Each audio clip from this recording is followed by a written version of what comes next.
আসসালামু আলাইকুম প্রিয় দর্শক।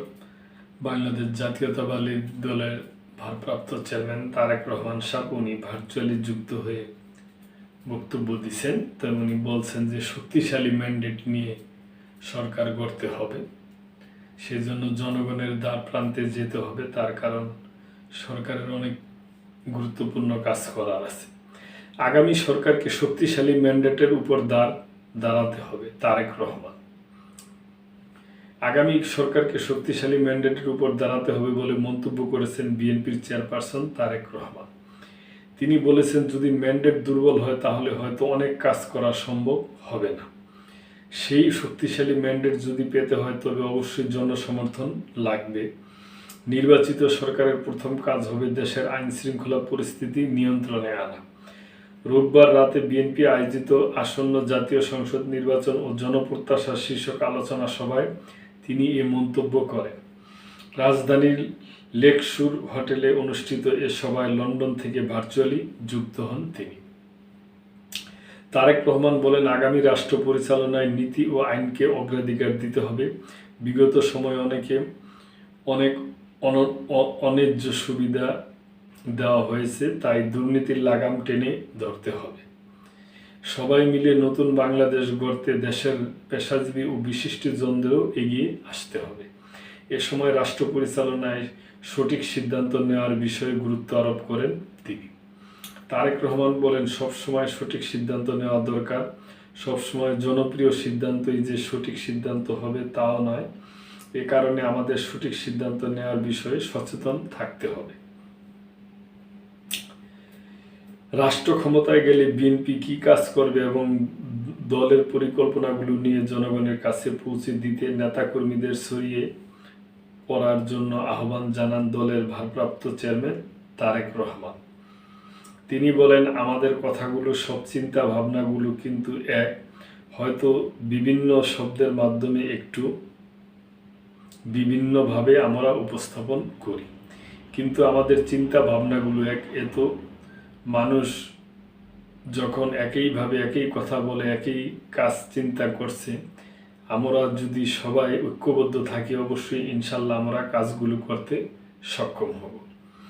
তারেক রহমান বলেন, যারা আগামীতে নির্বাচনে জয়ী হয়ে সরকার গঠন করবে, প্রথমে একটি বিষয় এনশিওর করতে হবে, সেটা হচ্ছে রুল অফ ল, মানুষের নিরাপত্তা বা আইন শৃঙ্খলা। এক বাক্যে যা আমরা বলি, এই জিনিসটাকে প্রথমেই বোধোদয় আমাদের চেষ্টা করতে হবে সর্বশক্তি দিয়ে এটাকে এনশিওর করার।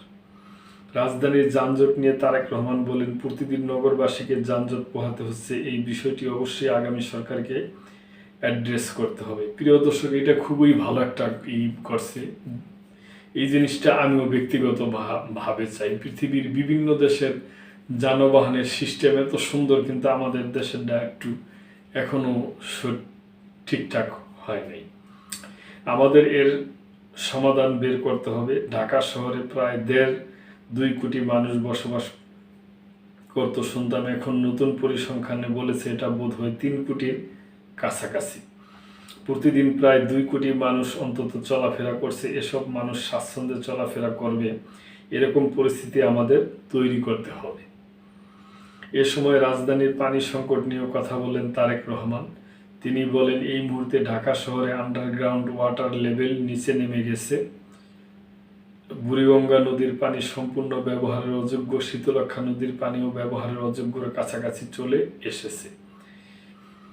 মেঘনা নদীর আশপাশে এখন মিল ফ্যাক্টরি হচ্ছে এবং কয়েক বছর পরে এটিও ব্যবহারের অযোগ্য হয়ে যাবে। এই বিষয়ে বিশেষজ্ঞদের সঙ্গে আলাপ করে সমাধান করতে হবে। শিক্ষা এবং ক্রীড়া বিষয়ে চিন্তা পরিকল্পনার কথা উল্লেখ করে তারেক রহমান বলেন, আমাদের পরিকল্পনার 40% যদি বাস্তবায়ন করতে পারি তাহলে তরুণ প্রজন্মকে মাদক থেকে ফিরিয়ে আনা সম্ভব হবে।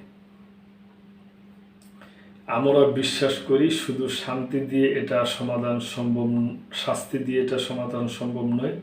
বিএনপির ভারপ্রাপ্ত চেয়ারম্যান নারীদের কর্মসংস্থান, ফ্যামিলি কার্ড ও নারী শিক্ষার উপর জোর দিয়ে বলেন, জনগণের সমর্থনে আমরা সরকার গঠন করতে সক্ষম হলে নারীদের অর্থনৈতিকভাবে স্বাবলম্বী করে গড়ে তুলতে পারব।